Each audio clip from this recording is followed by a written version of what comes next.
L'actualité des sangs et or, tous les jours, suivez-la sur rclensoir.fr. Retrouvez les dernières infos du Racing, réagissez à l'actualité, discutez entre supporters dans les forums et les soirs de match, suivez la rencontre en direct, écrit et audio. rclensoir.fr, l'actualité des sangs et or, par des passionnés, pour des passionnés. Bonsoir à tous, il est 21h, on se retrouve pour cette Radio Libre spéciale donc sur les investisseurs. Grosse actualité en ce vendredi. Pour en discuter ce soir, on a Rémi. Bonsoir Rémi. Bonsoir, salut à tous. On a aussi Laurent. Salut Laurent. Bonsoir, salut. Et Alexandre. Salut Alexandre. Et il n'y a pas Gaëtan. Et il n'y a pas Gaëtan parce que voilà, c'est moi à l'antenne. Je sais pas, peut-être vous m'avez confondu avec Gaëtan, j'espère pas. Mais voilà, c'est moi ce soir à l'animation. Donc on va rapidement débattre un petit peu sur ça, reprendre l'actualité pour résumer ce qui était dévoilé aujourd'hui. Et ensuite on prendra des auditeurs donc voilà, Radio RC Lens en un seul mot sur Skype. Si vous voulez passer à l'antenne, il suffit de nous ajouter et nous envoyer un message et on vous prendra si vous voulez donner votre opinion. On va peut-être commencer avec toi Laurent pour un petit peu nous résumer c'est la situation. On va dire que c'est une journée calme, très calme sur le Racing. Non, mais voilà, donc il y a Jérémy Martel donc qui revient à la tête du club avec Mamadov. Donc c'était une annonce qui a été faite, si je ne me trompe pas, vers les 11h30. Rectifier, voilà, peut-être là. Donc voilà, donc Jérémy Martel donc qui revient, et après ce qu'on sait apparemment, donc il y a Mamadov qui mettrait un petit peu de sous dans le Racing, à savoir 20 millions, et qui se transformeront pour l'an prochain à 30 millions d'euros.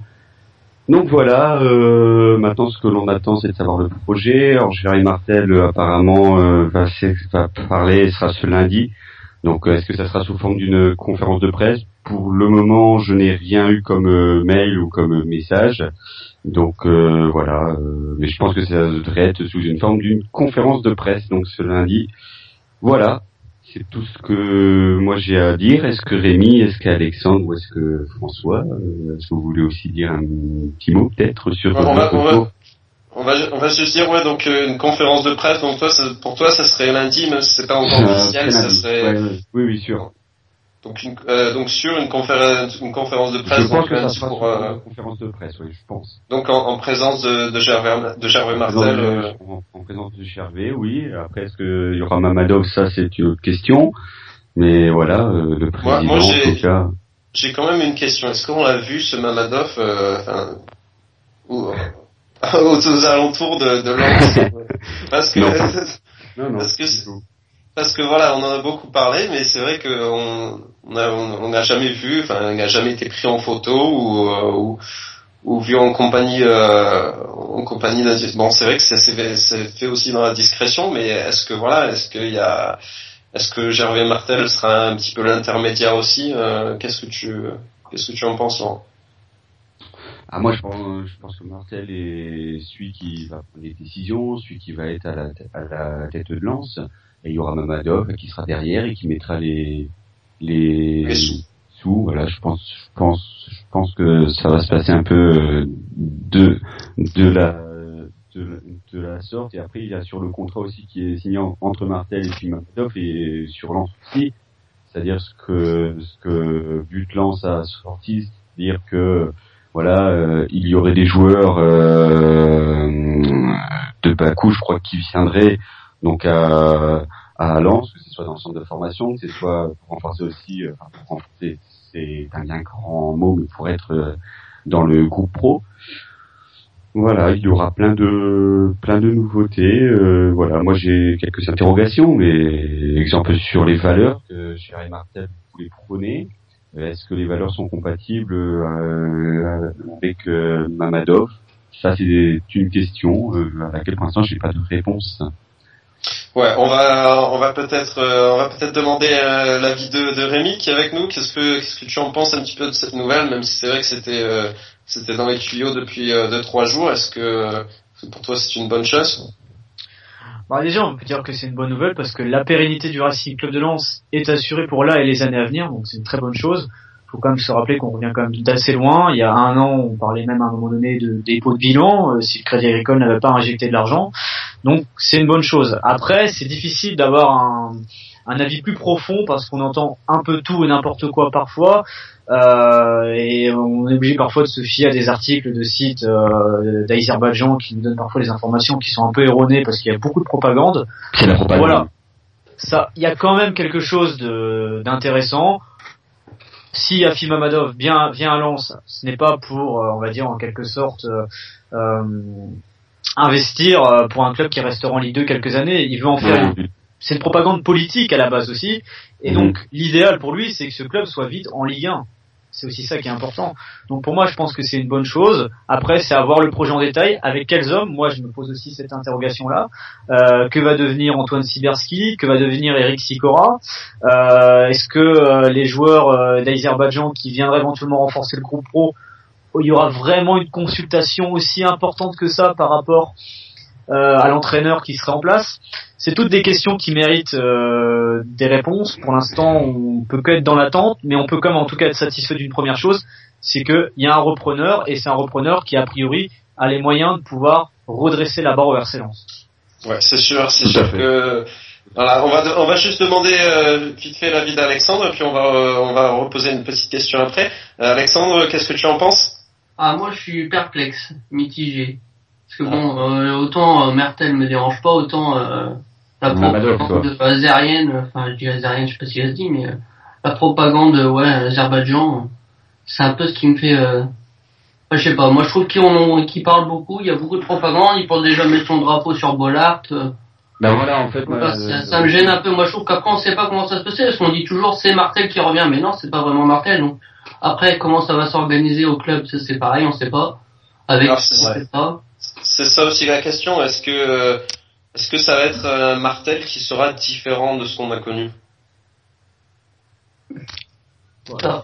C'est une bonne question. Est-ce que ce sera un Martel qui parce que c'est aussi la question qu'on peut se poser. Est-ce que Martel aura de la liberté en fait sur autant de liberté qu'on pense, et puis est-ce que si peut-être lui au niveau de après son échec, est-ce qu'il reviendra pas avec une mentalité un petit peu différente, une façon de faire qui sera différente? Alors on peut se réjouir du retour de Martel, mais quel genre de Martel est-ce qu'on va avoir aussi? Ouais, j'ai peut-être l'impression qu'on pourrait peut-être voir un Gervais Martel plus sous la forme d'un président délégué comme l'était Luc Dayan cette année, c'est-à-dire un peu la figure médiatique du club, mais pas forcément décisionnaire à 100%. C'est ça. Voilà, mais c'est aussi, est-ce que sur la tactique, parce que bon, on sait que derrière va y avoir Mamadov. Est-ce que sur la façon de présider aussi, bon, c'est vrai que ça sera différent parce qu'il sera accompagné, mais est-ce que lui aussi n'aura pas une optique différente? Je sais pas, mais en fait, voilà, c'est qu'il y a Mamadov qui veut faire une vitrine, donc pour son propre pays, ça, je pense qu'on l'a compris. Et voilà, donc je pense que Gérard Martel ne va pas être libre. Voilà, je pense qu'il sera pas libre vraiment, il sera pas libre de ses actes, voilà. Donc je pense qu'il y aura Mamadov qui prendra toutes les décisions, ou presque, qui aura une ligne, et il sera Martel bien sûr de faire en sorte de répondre à la demande. Parce que c'est un peu ça, pardon, c'est un peu ça le point d'interrogation, c'est aussi... C'est ça le problème. Est-ce que, mais c'est aussi quelles sont les intentions de Mamadov, parce que après on peut se réjouir du fait qu'il va y avoir de l'investissement, mais quels sont à terme en fait, parce que si c'est lui qui donne l'argent aussi, c'est vrai que c'est lui qui va avoir il va avoir son mot à dire forcément. Donc est-ce que là à ce moment-là, est-ce qu'on va pas avoir des décisions qui seront totalement contraires à l'esprit sportif, mais tu vois, on disait aussi la propagande, etc. Tu disais il faut que ça soit la vitrine. Est-ce que en fin de compte, est-ce qu'il va pas faire des choix qui seront contraires aux valeurs du club? juste dans un esprit de monétisation, de publicité, de merchandising. Enfin, c'est ça aussi la question qu'on peut se poser. L'investissement à long terme, c'est ça aussi la question. C'est par exemple se dire si Lens ne monte pas la saison prochaine, qu'est-ce qui se passe? Il s'en va, il reste, qu'est-ce qui se passe? C'est un peu ça. Il y a pas mal de questions à se poser. On peut avoir des craintes sur ça parce qu'on entend beaucoup parler de propagande, mais peu de sportifs. Les joueurs azéris qui viendraient à Lens, on sait très bien que l'Azerbaïdjan n'est pas une terre de football exceptionnelle. On ne peut pas s'attendre à des foudres de guerre. Moi j'ai peur qu'on impose parfois peut-être des choix à ce niveau-là, mais peut-être quand même quelques libertés sur le recrutement de joueurs français, peut-être au niveau de la cellule de recrutement. On peut pourquoi pas attendre, un peu comme ça l'est à Monaco, de voir pourquoi pas en directeur sportif une personne de nationalité azérie. C'est pas notamment totalement exclu. Aujourd'hui, tout est possible à Lens. J'ai l'impression que sur le plan administratif, technique, etc. Aujourd'hui, on est un peu dans le flou. On peut être content ou non de la nouvelle par rapport à ce qu'on pense de Jérémy Martel et d'un investisseur qui vient d'un pays qui peut faire un peu polémique.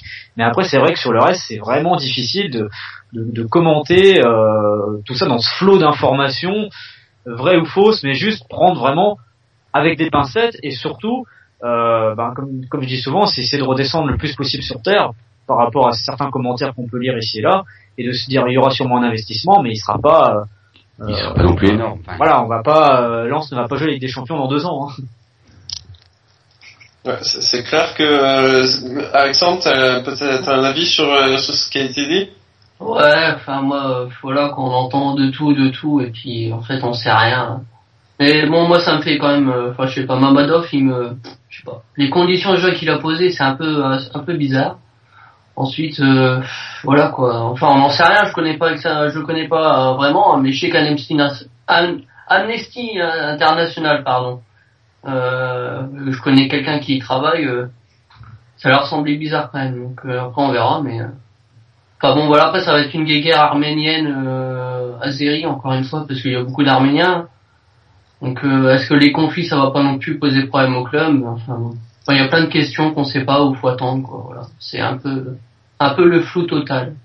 Ouais, c'est sûr que on en saura sûrement plus prochainement et peut-être déjà lundi. Laurent, est-ce que tu penses que lundi on va avoir plus d'informations sur Oui, je pense, mais après quoi, ça, je pense que ouais, ça sera à Jérémy Martel de dire, de donner un petit peu les détails de son projet et de ce que Mamadov veut faire aussi ici. Donc voilà, pour le moment, je pense qu'on peut que supposer de la politique de Mamadov, mais il va falloir que l'on attende les déclarations, soit de Mamadov et de Jérémy Martel, pour se faire une petite idée de ce qui nous attend.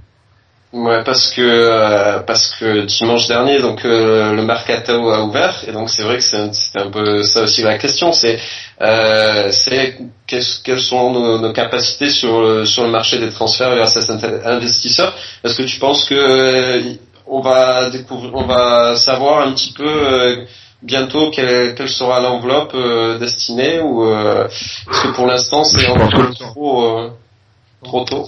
Non. On le saura vite. Je pense déjà aussi qu'il y a Martel qui a travaillé dessus, parce qu'il y a le mercato qui vient d'ouvrir le 11, je crois, et que le mercato souvent se joue en amont. Voilà, donc je pense que Jérémy Martel, comme Mamadov, même si c'est un degré moindre, je pense qu'ils y ont réfléchi. Je pense qu'il y a déjà des noms, il y a déjà des contacts de fait. Tout à l'heure, j'avais peut-être un joueur aussi qui serait en contact. Pour l'instant, je ne donnerai pas son nom, mais voilà. Les initiales, donne les initiales. Non, il est pas connu, donc voilà. Mais il y a eu des infos sur lui, et ça serait une bonne recrue pour la Ligue 2. Donc voilà, mais je pense que de toute façon, Lens va se donner les moyens pour monter ou pour jouer la montée. Et voilà, je crois qu'il faut s'attendre à avoir pas mal de nouvelles courant juillet. Donc pas mal d'arrivées donc courant juillet. La question aussi que je vous pose, c'est avec cet investisseur en fait, quel sera l'objectif l'année prochaine? Est-ce que ce sera la Ligue 1 Sera la montée, c'est sûr. Clairement. Donc clairement, c'est la Ligue 1, c'est obligatoire. On parle, justement, c'est ce que je disais tout à l'heure, on parle tout le temps d'investissement politique. Il faut que Lens soit le plus haut possible. Aujourd'hui, Lens en Ligue 2. Sur la première année, ça va pas être trop intéressant pour eux. Pour moi, c'est une phase de rodage. C'est un club qui a du potentiel pour eux, donc ils pensent pouvoir le remonter en Ligue 1 assez facilement. Et c'est à partir du moment où Lens est en Ligue 1 que ça aura un intérêt pour eux, le retour sur investissement déjà financier et aussi sur le plan politique, sur le plan de l'image. Donc obligatoirement, c'est remonter en Ligue 1 tout de suite, quoi. Après, budget transfert, pour revenir sur ce point-là, moi je ne pense pas qu'on aura un chiffre officiel donné par Gérard Martel. Il a tout le temps été en général, surtout, un budget transfert sur les dernières années, il y en avait même plus, mais à l'époque où Lens fonctionnait plutôt bien, où ça dépensait pas mal d'argent, Martel n'était pas du genre même à donner les indemnités de transfert quand un joueur signait, et encore moins à donner le budget transfert en début de période. En général, les clubs aiment souvent passer pour des pauvres, hormis Monaco et Paris qui eux ont des budgets limités, mais les clubs aiment bien passer pour des pauvres pour se dire on n'a pas beaucoup d'argent, donc comme ça les clubs qui négocient avec nous, ils savent que notre marge de manœuvre est limitée. Si demain on dit qu'on a 30 millions d'euros de budget de transfert, je prends un exemple, les clubs avec lesquels Lens négociera, ils vont se dire à Lens il y a plein d'argent, on peut demander ce qu'on veut et ils vont payer. Ça, oui. Donc je pense que Gérard Martel aura sûrement la décence de ne rien dire, et je vois après Mamadov, on verra comment il s'y s'exprime ou non, mais je pense pas qu'il y aura des chiffres donnés, quoi. Parce que il y a quand même une attente quand même de la part des supporters de savoir en fait est-ce qu'il y a, sans donner un chiffre particulier, est-ce qu'il y aura pas quand même une fourchette, une idée de prix, parce que forcément les supporters s'attendent à ce qu'il y ait des recrues, on va pas dire de renom, mais des bonnes recrues, et qu'il y ait un budget qui soit forcément plus conséquent que les années passées. Donc est-ce qu'il y aura pas quand même une fourchette qui sera donnée pour au moins rassurer un petit peu les supporters, même si fourchette, ça peut être, pour moi, comme je disais, je m'attends pas plus de 2 ou 3 millions d'euros et une marge de manœuvre sur le plan financier pour pouvoir aussi au niveau des salaires. C'est-à-dire qu'aujourd'hui, depuis 3 ans, même 4 ans maintenant, à chaque fois que l'on se recrute un joueur, c'est tout le temps passé par la case d'NCG. Il faut vendre avant d'acheter. Peut-être que pour une fois, on aura un discours différent. C'est-à-dire à dire, on peut recruter sans vendre. On peut avoir une marge de manœuvre au niveau des salaires supérieure à la moyenne de Ligue 2. Il faut s'attendre à rien de mirobolant, rien d'exceptionnel. Juste avoir une marge de manœuvre et peut-être recruter des joueurs d'un niveau supérieur sans galérer comme on a pu voir les autres années où on est obligé d'attendre un mois pour faire quelque chose. Oui, ça, je suis d'accord. Déjà, ce serait une liberté de peut-être garder les cadres de cette année. Ce sera déjà la priorité, je pense. Mais c'est vrai que est-ce que quand tu es dans cette position, est-ce que tu as pas non plus une pression qui est parce que si Sykora reste, là il a une pression qui est presque monumentale. Ouais, mais après c'est qu'il aura une pression comme il y a OLM qui l'avait aussi il y a 4 ans. Voilà, je pense que c'est une pression qui est positive aussi, c'est-à-dire il faut remonter, et ce qu'on va faire c'est que l'on va vous donner les moyens de remonter. Voilà, il y aura un effectif qui sera sûrement plus conséquent, il y aura de la qualité, donc voilà. Après c'est trouver c'est aussi ça la question. Pardon, je t'ai coupé. Non, c'est aussi ça la question. Est-ce que Sykora va rester? Parce qu'on n'a pas forcément l'information, mais il a plus de traitement déjà. Vas-y, Rémi. C'était pas moi qui parlais. C'est Alex. Non, mais je disais, de toute façon, il a plus de traitement, donc comment ça va se passer? C'est ça, voilà. Je peux tout retrouver. Et après, est-ce que Sykora va rester? Je pense que c'est une mauvaise chose de le virer. Déjà, c'est ce que les supporters. Laurent, est-ce que tu peux parler un peu plus près de ton micro? Allô? Ouais, on t'entend bien. D'accord. Mais je disais en fait que ce serait vraiment se mettre les supporters contre de virer le coach, voilà, qui pour moi est pour le moment bon. Voilà. Après, est-ce que Mamadov ne va pas vouloir un entraîneur peut-être plus de renom? Est-ce que Sibierski aussi va rester? Moi, je pense que Sibierski non. Je pense que Sibierski va bientôt faire ses cartons. Et tant mieux. Et oui et non. Ça va encore coûter des sous. Ça va encore coûter des sous, ça oui, mais voilà, après Sibierski, certes, on va dire qu'il prend pas mal de sous aussi, mais on va dire qu'il a plutôt fait ouais, voilà, je pense qu'il a fait son travail. Mais le réseau anglais, on l'a pas vu vraiment. Le réseau anglais, non. Il y a pas mal de choses qu'on n'a pas vu. Il fait quoi? Voilà le truc. Sur un an, et puis avec des mesures qui sont prises par le CA, voilà, je pense que c'était peut-être un petit peu plus short. C'est vrai. Voilà. Si jamais à Sib tu mets les moyens de recruter, d'aller prendre des joueurs peut-être à droite gauche, je pense qu'il peut te sortir aussi des très beaux noms. Et voilà. Après. On pourra rester sur la curiosité de se dire qu'aurait fait Sibierski, enfin s'il part bien sûr, qu'aurait fait Sibierski s'il avait eu les moyens de faire. C'est ça, voilà. Bon. Mais après c'est vrai que moi je restais un peu sur ma faim quand même parce que les deux joueurs qui sont venus sur lesquels il y a eu les moyens de faire quelque chose, c'est Rudy Rioux où le bilan est plutôt mitigé et Firasmu Grabi. Qui on ne sait même pas ce qu'il devient, on ne sait même pas s'il sera là à la reprise. Donc bon, c'est un peu un bilan mitigé quand même si je trouve que sur le plan du management sportif, c'est-à-dire sur le plan de la formation, je trouve qu'il avait un discours assez cohérent. Il y avait un chantier. Des jeunes, c'est bien passé. Exactement. Un chantier quand même, il y avait pas mal de départs. Le pauvre, il est arrivé au moment où tout le monde se casse, donc en même temps, enfin le pauvre entre guillemets, mais tout reconstruire déjà au niveau de la formation, ça prend du temps. Ouais, la formation, c'est vrai qu'elle a pas mal trinqué quand même. C'est vrai que on s'en rend pas compte, mais avoir perdu des formateurs comme Assad Ourian, Bigiota, c'est malheureux. Nous, on voit, en général, on voit que la façade, c'est-à-dire avec l'équipe première, mais on se rend pas compte que l'encadrement derrière le centre de formation, qui était l'un des meilleurs en France et qui a permis de sortir des jeunes comme Varane, Kondogbia, qui aujourd'hui font le bonheur des grands clubs. Voilà, ces gens-là aujourd'hui ils font le bonheur d'autres clubs. Surtout quand il y a encore un départ, la Westerlo, ils vont encore faire. Oui, c'est ça. Ça, on va s'en rendre compte. C'est sûr qu'il faut aussi garder une identité, parce que ça sera pas difficile de, comme on a dit, il y a des conditions sur l'arrivée de Mamadov. Est-ce que ça sera pas non plus difficile de garder cette identité? On voit un peu, par exemple, à Paris que ça tournait très fort à l'international et que les joueurs formés au club ont du mal à s'imposer. Est-ce que ça sera pas aussi le problème à Lens? Regardez un petit peu Monaco, par exemple, qui a passé une saison en Ligue 2 et qui maintenant recrute des joueurs, les petits jeunes qui ont fait monter le club sont un peu poussés vers la sortie. Est-ce que ça, c'est pas quelque chose non plus qu'on peut aussi redouter à Lens? Ça, je pense que ça c'est toujours pareil. Ça c'est toujours pareil. C'est quand Lens jouait bien entre 2000 et puis 2008, il y a très peu de jeunes qui sont sortis. Voilà, c'est tout. Ça, c'est une réalité. C'est que l'on a besoin de son centre de formation quand on va peut-être un petit peu moins bien. Et voilà, je pense à Metz. Je pense à Strasbourg là, je pense à Grenoble aussi. Voilà, ça c'est plein de clubs qui à un moment donné aussi se sont reposés sur des grands noms, mais sur des transferts, sur tout ça. Après voilà.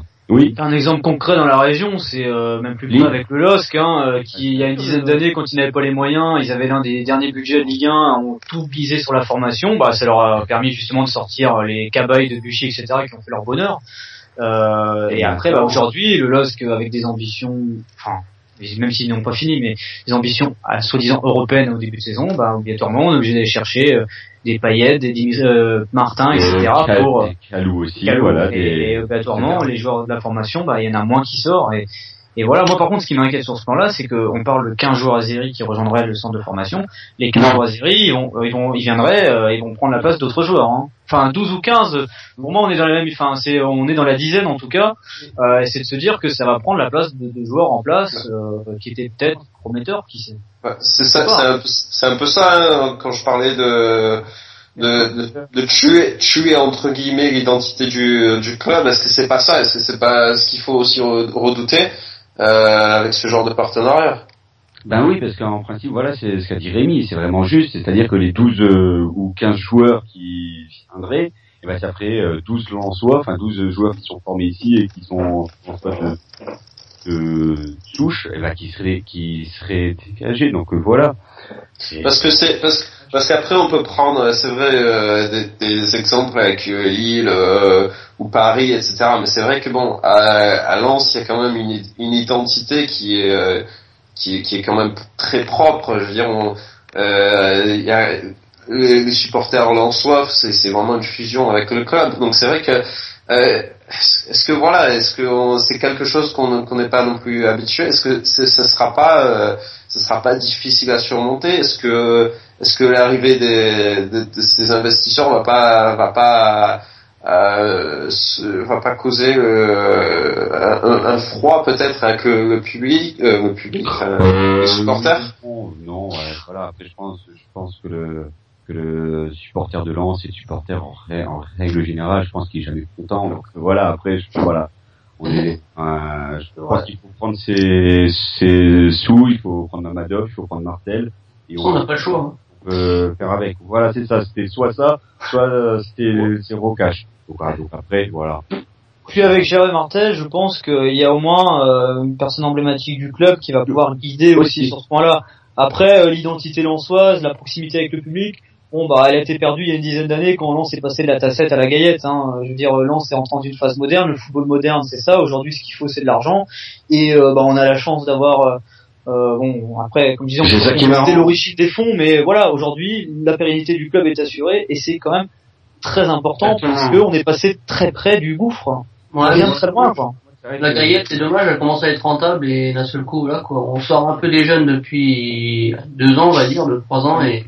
Sauf que ça, alors, sauf si jamais tu veux avoir une équipe qui tienne bien la route, tout ça, c'est soit tu fais confiance sur tes jeunes qui certes sont peut-être prometteurs, mais voilà, ça c'est la valeur du club, c'est des valeurs. Sauf qu'à un moment, je pense qu'il faut mettre des vrais joueurs, enfin des bons joueurs, des joueurs qui sont confirmés. Donc c'est qu'il faut trouver un mélange entre les jeunes, certes, et puis les moins jeunes et ceux qui mèneront vers la Ligue 1 là.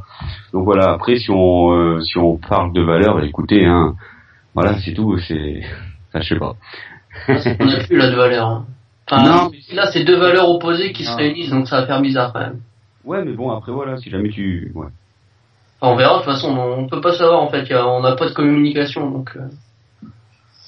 on en saura déjà plus sûrement lundi, ouais. Ouais, apparemment, j'ai entendu Martel va parler, mais bon, il va pas dire grand chose non plus. À mon avis, l'organigramme, on le saura pas encore, donc à mon avis, il attendra mardi pour pas, voilà, quoi, donc.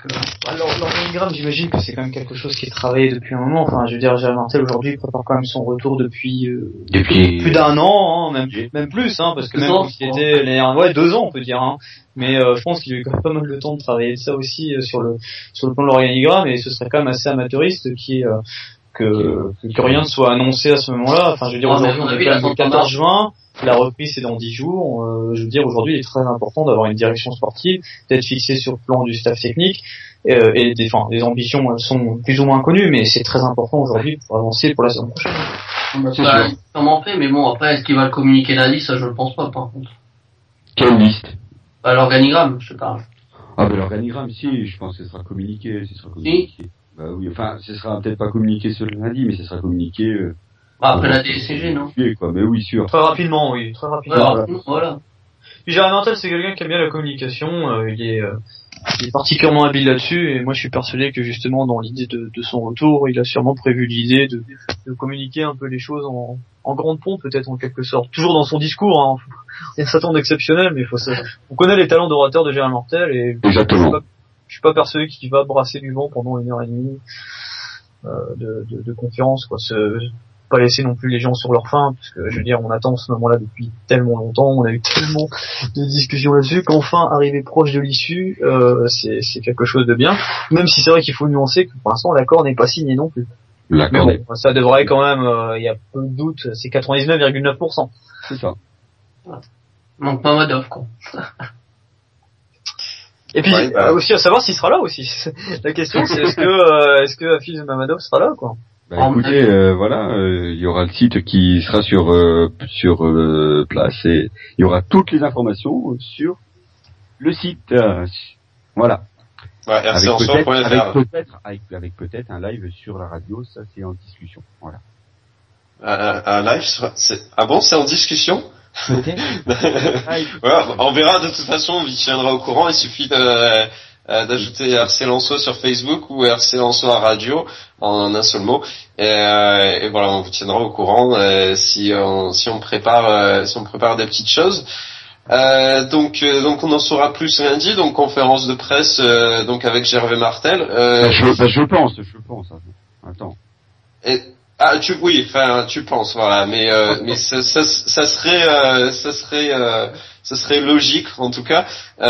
Donc conférence de presse en tout cas, si c'est pas lundi, ça sera dans la semaine. Ça sera lundi, il y aura Martel. Après, est-ce que ça sera sous forme de conférence de presse? Je pense, oui. D'accord. Voilà. D'accord, donc oui, je pense qu'il y a beaucoup de gens qui attendront ce moment. Et on parlait du passage devant la DNCG. Est-ce qu'on peut rappeler la date si quelqu'un l'a en tête? C'est le 18. C'est le 18 juin, donc c'est mardi. Voilà. Donc ça serait bien une petite conférence de presse lundi. Ça serait opportun. On va passer à l'antenne Guillaume rapidement qui voulait intervenir et puis on fait une émission un petit peu courte aujourd'hui, hein. C'était juste une émission spéciale et on accueille Guillaume. Bonsoir Guillaume. Salut. Ça va? Salut Guillaume. Très bien. Alors Guillaume, tu voulais nous donner un petit peu ton avis sur le retour de Gervais Martel avec l'investisseur Mamadov. Qu'est-ce que tu en penses? Moi, un retour de Gervais Martel, moi je suis très content parce que pour moi Gervais Martel c'était un pilier de Lens, quoi. Parce qu'il il avait déjà tenu à la présidence de Lens pendant 25 ans et qu'il avait il a fait beaucoup de trucs pour Lens.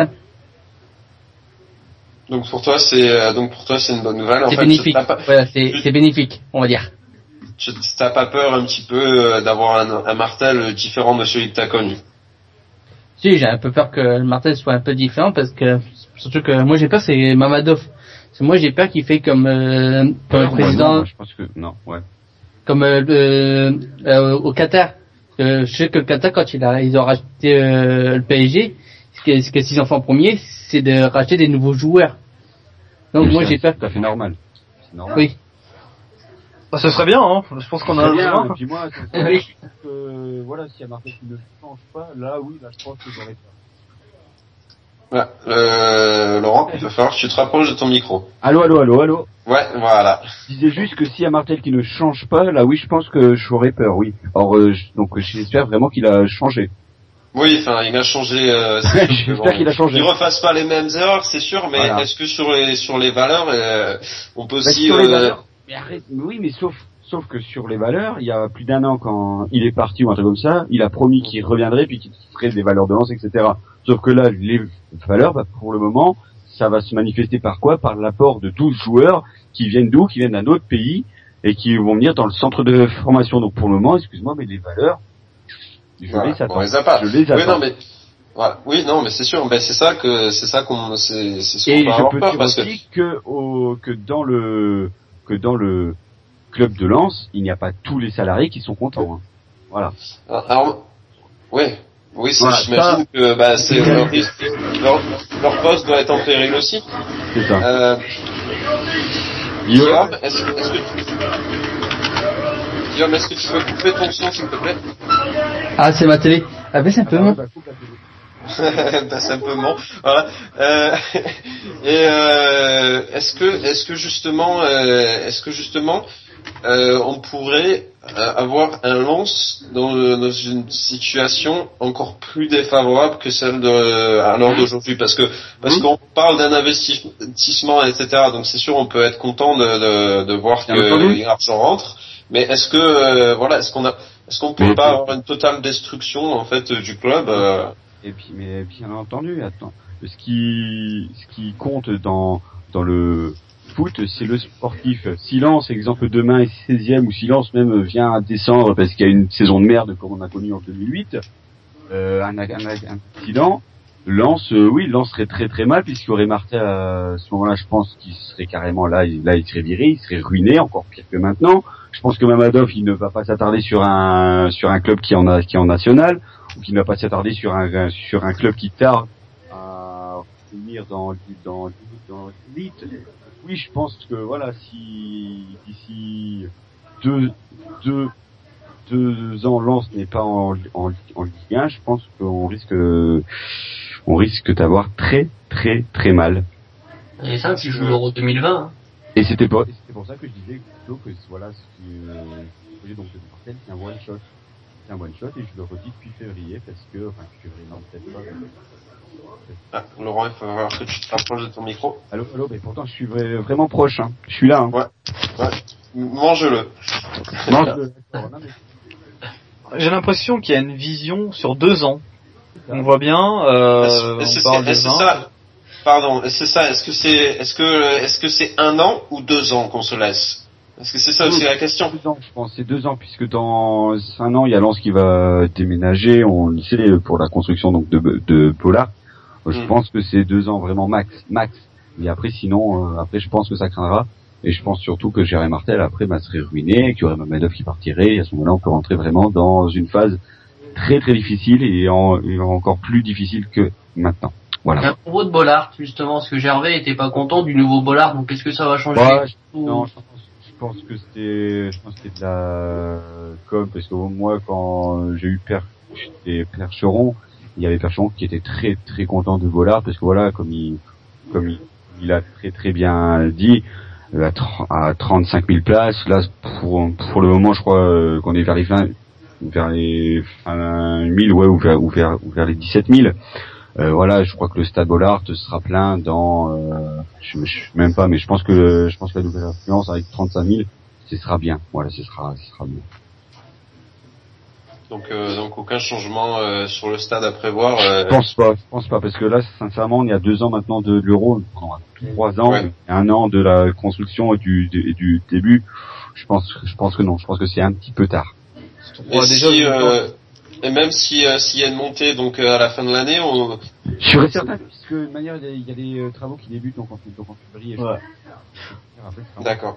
On est en juin 2013, quand on voit déjà le temps que ça a pris pour se mettre d'accord avec les collectivités sur le plan, etc., sur le budget, même si demain, imaginons que Mamadov soit ok pour tout payer et mettre plus, ce qui me paraît déjà totalement inenvisageable, mais imaginons que ce soit le cas, ça paraît improbable. On est déjà un peu limite en retard quand on voit que les autres stades sont déjà dans des travaux assez avancés, même parfois pour certains terminés. Je vois pas Lens dire bah voilà, on rechamboule tout et on réfléchit différemment, quoi. Je pense qu'aujourd'hui c'est acté et définitif. C'est ça. Donc aucun changement à prévoir donc sur le stade. Sinon donc pour revenir sur le temps qui sera accordé à Martel, donc ça serait 2 ans et je pense que ce serait 2 ans. Ouais, et donc une situation qui serait compliquée au bout de la première année, parce que forcément si c'est pas sur le podium, après c'est le couteau sous la gorge un petit peu quand même. Après, je pense qu'il y aura Mamadov, qui dira voilà, c'est soit maintenant tu montes le club, soit je m'en vais. Et puis là, par contre, après, je pense qu'il y a Jérémy Martel qui sera mal. C'est ce que je redis. Donc voilà. Le club aussi, parce que là derrière il y aura personne pour récupérer les pots cassés, je pense. Hein. Ah ça c'est carré net. Et c'est d'ailleurs pour ça aussi que entre Mangrove et Jérémy Martel, il y avait une différence, c'est-à-dire que Mangrove, lui, ce qu'il voulait, c'était un rachat, mais pas total. Mais le CA serait toujours là. Alors qu'avec Jérémy Martel, on sait très bien que les relations entre Jérémy Martel et le CA ne sont pas très bonnes, et c'est pour cette raison aussi que Jérémy Martel, s'il voulait reprendre le club, il avait fait le choix de reprendre entier le Racing Club de Lens. C'était soit ça, soit rien. Donc voilà, et je pense qu'on a plutôt que de l'assurance, mais bon après. Puis on peut imaginer que le CA n'avait pas forcément trop confiance dans le projet de Mangrove, parce que s'il était vraiment aussi exceptionnel que ça, même s'il était, parce que le CA aurait pu tirer un intérêt dans le sens où si Lens remontait en Ligue 1 la saison prochaine, eh ben ils auraient pu vendre les dernières parts plus cher que ça ne l'est actuellement.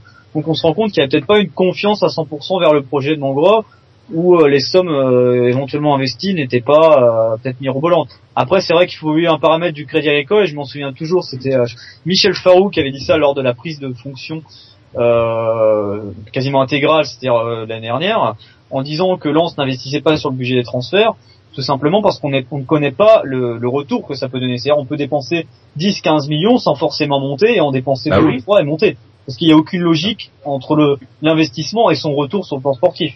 Donc peut-être aussi, c'est la deuxième hypothèse en contradictoire avec ma première, c'est que le Crédit Agricole n'a peut-être pas voulu prendre de risques sur ce point de vue et en disant bon peut-être ils vont investir, mais voilà. Donc là ils se disent voilà, Jérémy Martel arrive, il reprend tout, nous on est débarrassés. C'est un peu pour eux c'était faut pas se le cacher un boulet parce que l'opération lensoise, je pense que ça leur a fait perdre de l'argent, même s'ils ont derrière quand même eu des intérêts intéressants avec des ventes de joueurs comme celle de Raphaël Varane, Kondogbia et aussi des liens par rapport à la rénovation du Stade Bollaert. Mais on peut pas dire que le RC Lens aurait été une grande affaire pour le Crédit Agricole. Ouais, c'est ce que tu disais un petit peu, Rémi, c'est tu disais que l'argent ça fait pas tout, et on l'a vu un petit peu par exemple en Angleterre, Queen's Park Rangers qui avait déboursé je sais pas combien de millions et qui à la fin de l'année finissent dans les derniers et descendent. Donc est-ce que finalement on ne devrait pas se contenter d'une enveloppe transfert qui serait convenable mais minimale et pas partir dans des extrêmes. Je pense que c'est vraiment ça le but. Le but c'est de faire des achats comme le Saldivia, comme le Sousgard, voilà, qui n'ont pas coûté cher et qui se sont révélés des éléments clés. Voilà. Bon, on va pas donner de nom, mais quel genre de joueur en fait après ça dépend d'un paquet de choses, mais quel genre de joueur Lens pourrait cibler en fin de compte? Est-ce que je pense qu'il y aurait des jeunes, peut-être de Ligue 1 qui cherchent à avoir peut-être du temps de jeu, peut-être un échelon un petit peu moins haut. Voilà, je pense des joueurs, oui, comme dans des clubs comme Lorient, voilà. Et sinon, après, je pense que ce serait des cadres peut-être de la Ligue 2. Il y aurait des cadres peut-être qui viendraient de Caen, qui pourraient venir peut-être d'autres clubs, tu vois. Mais bon, voilà. Je pense que c'est vraiment ça. Bon, pour tous ceux qui sont en train de spéculer, parce qu'il y en a des personnes, hein, ça commence, qui sont en train de spéculer pour avoir une dream team, de 11, je vais pas dire des noms des internationaux, mais je vais dire des cadres de Ligue 1, etc. Ça, faut oublier, quoi. Et on va dire que j'ai dit Lorient, voilà, parce qu'il y aurait peut-être une petite piste. Je n'en dirai pas plus. Ah, il y aurait une petite piste alors. À dire, mais peut-être non. Non. Oh, il y a un Mathias Autrey. Ouais, il est sorti lui récemment. Rémi, mais tu peux pas te taire. Ah j'avais dit à Gadir moi. Enfin, ok. Écoute, ce sera Mathias Autrey alors. Voilà, Laurent nous a annoncé en exclusivité. Autrey, nouvelle. La prochaine revue. Non, du tout. Non mais techniquement c'est ce genre de profil qui est très intéressant. C'est-à-dire des joueurs de Ligue 1, qui sont dans des clubs de Ligue 1, qui sont en manque de temps de jeu et où un club comme Lens, ça peut vraiment les intéresser. C'est un peu comme à l'époque on avait fait avec un Loïc Rémy qui avait un manque de temps de jeu à Lyon. Bon, Lens était en Ligue 1 quand même à cette époque-là, mais récupérer des joueurs comme ça. L'année dernière il y avait des pistes comme Henri Saivet ou autres. C'est des joueurs qui sont très intéressants et on n'avait même pas les moyens de les prendre alors qu'ils n'ont pas des salaires forcément mirobolants, même pour certains, ils sont même en dessous même ils sont à peu près autour de la moyenne des joueurs moyens de Ligue 2. Donc moi je pense qu'il faut cibler sur ça, sur des joueurs qui sont peut-être en manque de temps de jeu sur des clubs de Ligue 1, mais pas non plus faire trop de prêts comme on a pu faire il y a 2 ans, on avait 5 joueurs en prêt. Il faut aussi avoir des joueurs qui soient capables de s'inscrire dans le projet, dans la durée, c'est-à-dire avec des contrats de 3 ou 4 ans, parce que des joueurs en prêt, on s'en rend vite compte qu'au bout d'un certain temps, ils pensent plus à leur avenir personnel qu'à l'avenir du club. On l'a vu par exemple avec des Fodé Quata, Alexandre Cuvillier, qui à un moment donné savaient qu'ils ne resteraient pas à Lens et ont commencé à baisser de pied un peu en fin de saison. Donc il faut faire un mix entre les deux, entre des éléments d'expérience de Ligue 2, parce que c'est toujours important. Même Monaco, qui était avec le budget qu'ils ont recruté des joueurs, des noms beaucoup plus modestes, comme Carmegiani, Mounir Obadi, qui sont loin d'être des foudres de guerre et ça n'avait pas rêvé grand monde, même des clubs de Ligue 2.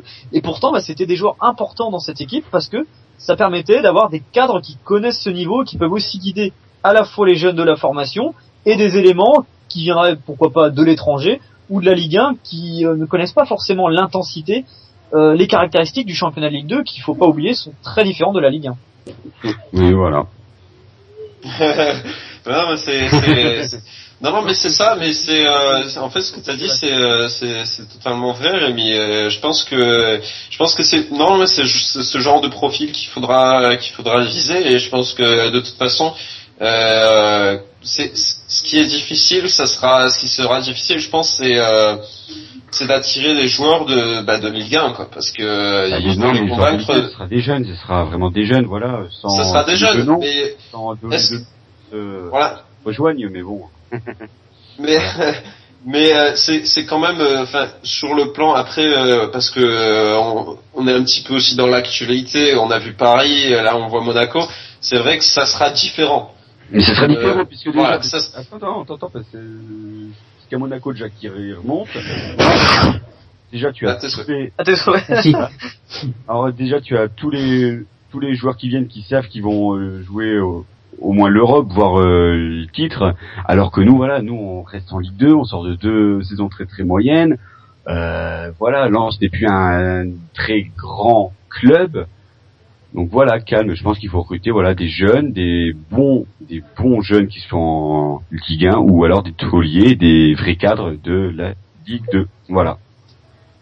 Ouais, bah écoute, je pense on verra ça bientôt. Toi, tu penses que ça se fera à juillet, donc Ouais, je pense que comme d'habitude, là il y aura des noms qui vont être lancés, il va falloir le temps qui ait les négociations, il y aura des rumeurs, plein de rumeurs, et voilà, après je pense que ça va se dégoter en juillet. Il y aura une équipe qui va se dégager pour la prise donc du championnat face à Bastia le 2 août. Et je pense qu'il y aura comme chaque année, je pense qu'il y aura des joueurs qui nous rejoindront vers la fin du mois d'août. Voilà, ça c'est fin du mois d'août pour les clubs de Ligue 2, c'est souvent à ce moment-là où il y a des affaires à faire, parce qu'on a des joueurs en Ligue 1 qui faisaient un peu les malins à refuser les clubs de Ligue 2 en se disant je vais pas aller en Ligue 2 parce que je pense avoir du temps de jeu dans mon club, puis ils se retrouvent qu'au bout de 5 journées ils ont joué 10 minutes sur les 5 matchs, et ils se disent tiens, Lens qui m'appelait au début du mois d'août que j'ai recalé, ça peut peut-être être sympa d'y aller maintenant, parce que je pense que je vais plutôt passer mon temps sur le banc ou en tribune. Je pense à Maurice, Jean-Eudes Maurice qui aurait été une très bonne recrue. Ah non. Qui restera dans les annales du club pour talent. D'ailleurs, il y a encore un an de contrat avec le PSG, c'est assez incroyable de se dire que ce mec-là va côtoyer les Ibrahimovic, Thiago Silva et compagnie à la reprise. Alors par contre, oui, et ce que j'aimerais bien aussi, c'est que Jerry Martel, exemple, ne flambe plus sur les contrats des jeunes comme il a pu le faire par le passé, ce qui fait qu'il y avait des joueurs qui n'ont jamais joué une minute en pro, je parle, et qui touchaient donc des contrats allant de 5 à 6, 7 000 euros par mois. Voilà. Il y a eu une grande erreur à l'époque, justement, au niveau des contrats. Oui, c'est parce qu'en fait, en 2007-2008, à cette époque-là où on signait un peu des contrats pro dès qu'un joueur avait 16 ans à cause du phénomène Kakuta, qui a laissé des traces, je pense, dans les mémoires au club, on se retrouvait avec un avenant pour tous les jeunes joueurs qui, à partir du moment où ils jouaient 20 ou 25 matchs de CFA, étaient basculés automatiquement sur un contrat pro de 2 ou 3 ans. Mais c'était à l'époque où Lens avait une équipe première pléthorique, ce qui faisait qu'il y avait beaucoup de joueurs de l'équipe première qui jouaient en CFA, et à partir de là, on se disait, les jeunes, à partir du moment où on veut pas les faire jouer les 25 matchs, il y a les pros qui descendent, et voilà. Mais comme Lens était descendu en Ligue 2, la voilure a dû, niveau financier, baisser, ce qui fait que les jeunes ont été obligés de jouer ces matchs-là, parce que sinon, on n'avait pas les 11 joueurs sur la feuille de match, ce qui fait que certains joueurs de cet effectif ont signé des contrats pro, alors que Lens ne voulait pas vraiment le faire à la base. C'est pour ça qu'on s'est retrouvé quasiment avec une dizaine de contrats pro de jeunes joueurs. Il faut se dire qu'un joueur, par exemple, comme Dylan Deligny, est resté pendant 3 ans pro à Lens, sans avoir joué, et en ayant un salaire qui fait plaisir à pas mal de joueurs de Ligue 2. Voilà, mais chut, on est prêt pour parler de salaire. Par contre, justement, c'est en parlant des jeunes, encore beaucoup de départs en CFA cette année. Est-ce qu'on se demande si c'est pas un peu lié aussi à l'arrivée de Mamadov? Est-ce que c'est pas pour un petit peu laisser la place, ou est-ce que c'est vraiment un choix sportif? C'est tous les ans pareil, je pense. Enfin, c'est parce que c'est peut-être tous les cette ans année, pareil, mais c'est vrai que il y a plus de fin de contrat cette année, c'est parce que t'as les Diakité, Rogy et compagnie, mais t'en as pas forcément Delini, etc. C'est parce qu'on se retrouve à la fin de cette génération où il y a 3 ans, il y a eu ce problème à faire signer plein de contrats pro à la va-vite, parce qu'on avait peur, dès qu'un joueur était sollicité par tel ou tel club, on le bloquait par un contrat pro, ce qui est un peu débile, parce que le problème c'est que ces jeunes-là, à partir du moment où ils signent pro, ils n'ont plus cette volonté d'aller chercher l'objectif de jouer en équipe première, parce qu'ils ont quoi? Ils ont déjà leur contrat, ils ont leur salaire, ils sont contents. Et ils n'ont pas le goût de l'effort d'aller chercher le contrat pro comme ça doit être le cas, où on voit beaucoup de joueurs qui font leur premier pas en professionnel sans avoir signé leur contrat pro. Et c'est d'ailleurs c'était très bien de voir cette année des joueurs comme Baptiste Guillaume, William Cyprien et autres jouer en pro sans avoir de contrat pro. Ça leur en même temps, après c'est plus facile quand tu as pas ces sollicitations un petit peu qui viennent de l'étranger. Qui font un petit peu tourner la tête aux joueurs et on en a vu des jeunes qui ont signé, au lieu de signer leur contrat pro à Lens, ont signé des contrats jeunes ou à l'étranger, enfin à Newcastle pour pas les citer, et forcément c'est un peu plus facile pour eux peut-être d'évoluer dans un environnement un peu moins médiatique, d'être un petit peu moins suivi et forcément avoir plus la tête à Lens, plus la tête dans le projet artésien que si d'un jour au lendemain on les annonce du côté de Manchester City ou de Newcastle. C'est vrai que ça monte vite à la tête aussi. C'est vrai. On dit souvent que le malheur des uns fait le bonheur des autres. Justement, de voir des jeunes joueurs de Lens comme Darnell Situ, Gaël Kakuta partir de Lens assez jeunes et ne pas réussir, je pense que ça a quand même mis un peu du plomb dans la tête, dans la tête des jeunes joueurs, justement, de la formation, de se dire, partir en Angleterre très jeune, c'était la mode. Ça l'est un peu moins maintenant parce qu'on en voit beaucoup qui reviennent sur des situations d'échec et de se dire, il faudra peut-être que je réussisse avec mon club formateur d'abord, que je passe mes gammes avec lui, et c'est-à-dire passer la Ligue 2, voire la Ligue 1 avec lui, avant de penser à rejoindre un top club, quoi. Mais après, c'est vrai qu'il y a des sollicitations financières sur lesquelles, parfois, il est difficile, quand t'as 17 ans ou 18 ans et que t'as un Manchester United ou Tottenham qui te propose de multiplier ton salaire par 10, c'est assez difficile de refuser. C'est clair. On va juste, Alexandre, tu avais dit un truc? Attends, oui, pardon. Pour changer les contrats, il n'y a pas une histoire de loi qui va changer par rapport à ça, parce que les clubs, justement, étrangers venaient trop. Enfin, je sais pas, c'était prévu, je sais pas s'ils vont le faire, mais après, je pense que maintenant, c'est ça qu'il faut faire surtout. Enfin, moi, je pense que ça changera rien qu'on leur propose un contrat pro ou non. Les joueurs, ils viennent, ce qui les intéresse, c'est le salaire, le reste. Ouais, on doit j'ai juste coupé Guillaume un petit peu trop brutalement, je suis désolé. On va juste prendre un autre auditeur et puis on va s'arrêter là. On va prendre Reynaldo. Donc Reynaldo, si tu veux bien répondre à ton Skype. Salut Reynaldo. Bonsoir messieurs. Salut. Bonsoir. Est-ce que tu as un petit avis à donner, un petit message à passer sur ce qu'on a dit? Ouais, c'était concernant le mercato et Dani Coelho qui normalement devait venir avec on parlait qu'il devait venir avec Gervais Martel. Je sais pas si vous avez des infos. Laurent, est-ce que tu attendez. Dani Coelho. Dani Coelho, j'ai pas de nouvelles de lui. Je pense que c'est une piste donc à Martel. Voilà, je pense qu'il communiquera plus. Excusez-moi, j'étais un peu aussi sur une radio un peu concurrente parce que voilà, ce que je voulais. Non, mais oui, mais ce que je voulais vraiment vous dire et être sûr, c'est que Martel, bien sûr, il communiquera donc ce lundi, car donc le mardi, on passera dans l'ADN CG et il faut que le dossier soit prêt. Donc voilà, il y aura Martel qui communiquera ce lundi. Ouais. C'était l'information que de Martel. Voilà, communiqué de Martel, donc ça sera lundi matin. Ouais. Peut-être pas, peut-être que ça peut être le soir aussi. Après l'apéro. Après, on peut peut-être s'attendre aussi à ce qu'il attende que la DNCG rende son verdict avant peut-être de dévoiler peut-être plus de choses. Sur certains détails, j'imagine. Hein. Après, on peut parler de la globalité, mais peut-être certains détails, il faudra peut-être attendre un petit peu, je pense. Ouais, on disait pardon, vas-y Reynaldo. Non, je voulais savoir si sur MC ils ont dit que Martel allait faire une conf de presse ou un communiqué. C'est ça, exactement. Ce que Je viens de dire. Ah, excusez-moi. Ah, tu te fais engueuler, non, mais donc conférence de presse ou en tout cas une annonce de Gervais Martel donc lundi. On a dit il fera pas dans la langue de bois, donc je pense qu'il y aura des informations. Je pense que les journalistes présents, suivez mon regard, poseront des questions assez directes pour essayer d'avoir le plus d'informations. Donc je pense qu'il faudra être à l'affût ce lundi. Donc toutes les infos seront en direct sur le site, et peut-être qu'on fera une radio aussi. Reynaldo, je vais juste te poser cette petite question avant de fermer la boutique. Qu'est-ce que toi tu en penses donc de ce retour de Gervais Martel? Je suis assez content parce que bon, Martel c'est une grande personne une grande personnalité du foot français.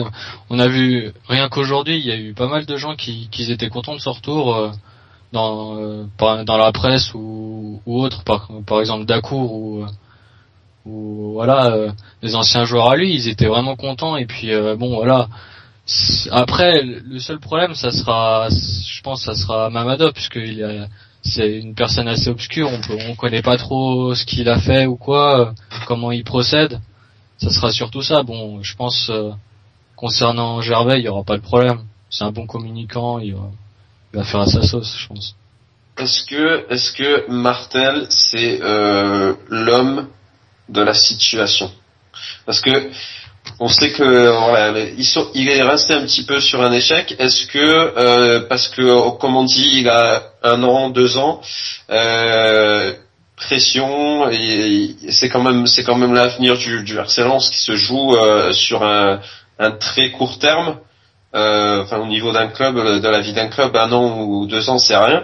Est-ce que Martel est capable aujourd'hui de relever ce défi? Je pense que oui. Bon, sur cette année, il a pas du tout, enfin presque pas communiqué, on l'a pas entendu, on n'a pas entendu parler de Gervais. C'était assez bizarre. Et puis on verra quand il reviendra. Je veux dire, s'il a appris de ses erreurs et il revient avec une nouvelle idée, un nouveau projet, et pourquoi pas. Franchement, oui, je pense, oui. Il connaît la maison, ça fait plus de 20 ans, voilà. Ouais, je pense, oui. Ouais, c'est sûr. Ça sera à suivre. Première journée de championnat, il me semble vendredi 2 août contre le CA Bastia. Un début de championnat, ouais, et ce sera vraiment chaud parce qu'il y aura Bastia, ça sera qui d'autre? Merde, c'est les Bourguignons, je crois. Ouais. Après, ça sera Dijon et Auxerre, ouais. Voilà, ancien club. Et surtout, c'est qu'à la fin du mois d'août, je crois que ce sera 3. Donc un début assez corsé. Je pense qu'on saura très très rapidement si Lens est capable de jouer la montée. Ouais, parce que Laval et Bastia encore, ça peut passer. Mais c'est vrai que Dijon, Auxerre et 3, c'est quand même des morceaux assez sympas pour la Ligue 2. Donc c'est vrai qu'un mois d'août assez décisif. Donc un recrutement à faire au plus vite en juillet.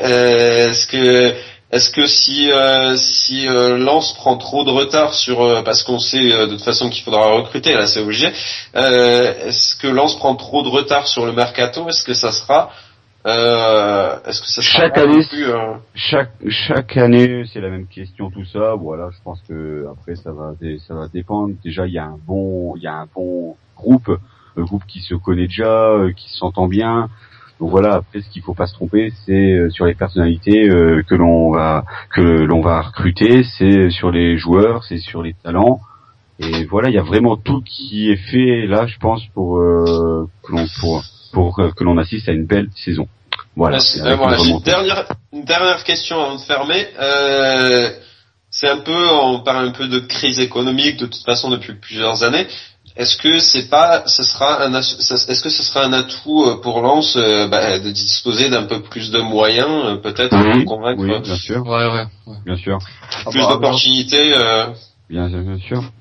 C'est clair qu'aujourd'hui, les joueurs, de toute façon, quand plusieurs clubs proposent un contrat, ils vont souvent vers le plus offrant, hein, donc obligatoirement. Après, le but, c'est pas de faire une surenchère permanente, parce que sinon, on va se retrouver avec des joueurs qui n'ont pas forcément la mentalité pour venir au club. Mais aujourd'hui, il faut pas se le cacher, 90% des joueurs, c'est le salaire avant tout, donc après, par exemple, rester mesuré, quoi. Par exemple, Dani Coelho, j'ai vu dans la presse au Portugal que il devait peut-être prolonger à Arouca, mais finalement, il a changé d'idée parce que à l'étranger, ça lui proposait plus, et notamment en France. Donc je pense que Lens lui proposait un bon contrat. Voilà, les problèmes financiers. Gervais Martel va refaire ses erreurs. On va en avoir. Oui, ça sera à voir. On espère que non, parce que voilà, en plus là, il y a quelqu'un qui lui tapera sur les doigts, forcément. Donc ce sera pas ce sera pas un Martel différent sur ce côté-là, parce que la pression extérieure en Azerbaïdjan, à voir aussi. Après, pour proposer plus en France à un joueur qui joue en D2 portugais, ça va pas être très compliqué parce que les salaires là-bas doivent pas être très élevés, hein. Vas-y, on est dans des mesures de 4-5 000 euros, pas plus, hein. D'accord. Ouais, c'est ça, ouais. C'est vrai. Ouais. Donc c'est pas Ibrahimovic. Voilà. Ok, bon, on va s'arrêter là. On va demander un petit dernier mot peut-être à Reynaldo. Un petit mot peut-être, un bonjour à passer ou un petit coup de gueule à passer rapide. Non, mais dire un bonsoir à tous les supporters lensois qui nous écoutent. Puis c'est vraiment cool votre radio. Je suis vraiment content que vous ayez fait ça. Puis j'attends impatiemment Gervais Martel lundi, quoi. Voilà. Donc ce que je veux rappeler, je pense que sûr, c'est que je serai plus près du micro, Laurent.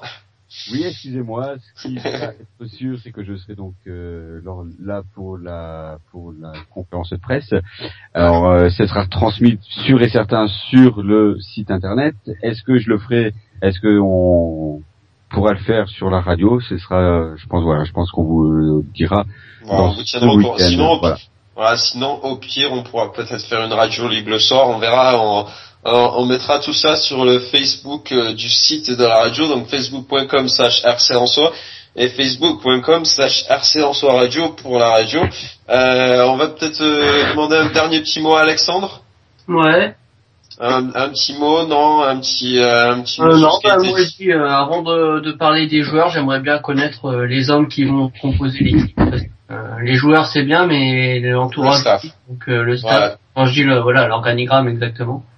Parce que les joueurs c'est bien, mais ce qui compose autour c'est aussi très important, donc voilà, à voir. Donc, et décisionnaire, Laurent, peut-être un petit mot à ajouter. Non, rien vraiment, c'est que rien du tout. Je pense qu'on se verra tous seul. Et en attendant, on va vous passer tous un bon petit week-end. Ouais, avant une semaine qui s'annonce très très difficile, très très longue, et voilà, avec la DNCG, avec la conférence de presse, et après ce sera le retour de nos joueurs qui reviendront de leurs vacances avec quelques kilos en trop. Ça c'est ça. Comme bien souvent. Comme bien souvent. Reprise de l'entraînement. Laurent. C'est le 24, et voilà. Donc le lundi 24, donc programme de la semaine prochaine, ce sera donc intervention de Gervais Martel lundi, et DNCG et passage devant la DNCG mardi, donc présentation du dossier devant la DNCG. Donc ce sera Martel à la DNCG. Oui, ce sera Martel. C'est pour ça que là sera Martel à la DNCG. Là, je pense qu'il est avec une bonne pinte de bière et qu'il est en train de taper sur son dossier. Voilà, la bière, ou le vin. Voilà, et ce sera bien Martel, donc je pense dans la DNCG et avec son dossier, avec celui de Mamadov. Voilà, et je pense on fera une radio libre soit le lundi soir, soit le mardi soir. Enfin voilà, je pense qu'on essaiera de voir la semaine prochaine. Et après, ce sera la reprise du Racing Club de Lens. Voilà.